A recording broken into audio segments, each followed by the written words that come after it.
Okay, we've spent a lot of time talking about cancer and cancer treatments, how to get past our cancer treatments, how to recover, but we haven't talked about what happens after treatment. What are these long term effects that we can have after cancer?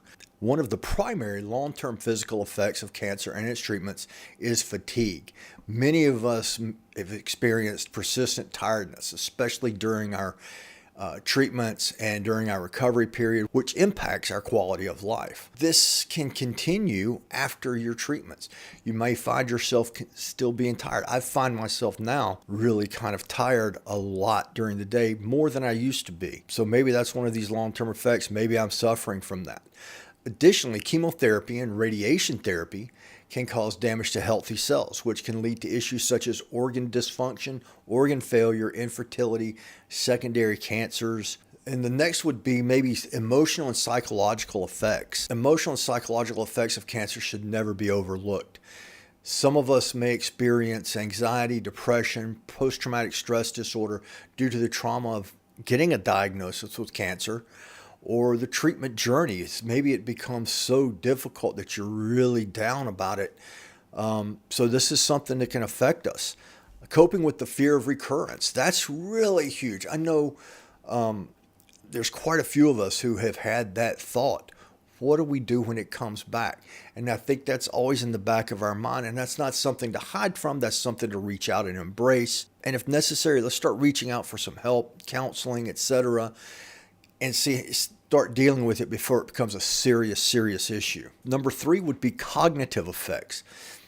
Cancer treatments can sometimes result in cognitive changes, which is kind of your thinking, your brain, commonly known as chemo brain, or cancer-related cognitive impairment. This can appear as difficulties with memory, attention, and multitasking. I don't know about you guys. If you've gone through cancer, and you've gone through your treatments, are you having any issues with that? That's what I'd really like to hear down in the comments. So don't forget to go down into the comments and write something in there if you have or if you haven't. I feel like I've had a little bit of cognitive impairment. I feel like my memory has started to slip just a little bit. My attention to detail doesn't seem to be as sharp. Multitasking, things like that don't always seem to be exactly where I want them to be. And even now, I find myself doing these videos and kind of losing focus a little bit. And next thing I know, I'm off on another YouTube video on how to, paint a car or something like that when I'm trying to research this stuff.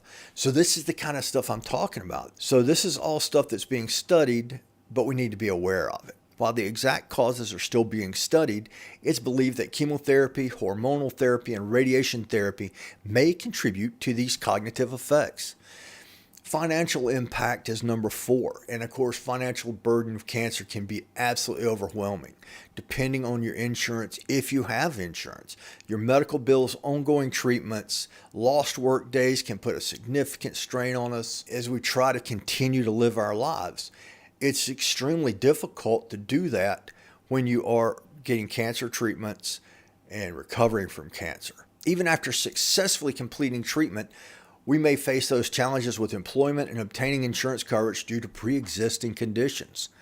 This is the big one, is support and survivorship. By expecting that we may have some long-term effects, by accepting that some of these effects are not reversible, by accepting that we can have these long-term effects is a huge step towards managing them and our quality of life.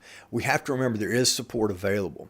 Support groups, counseling, survivorship programs can provide a sense of community, understanding, and emotional support to those of us who have been affected by cancer and its long-term effects. Support groups simply by watching these videos, talking to each other in the comments, which I absolutely think are fantastic.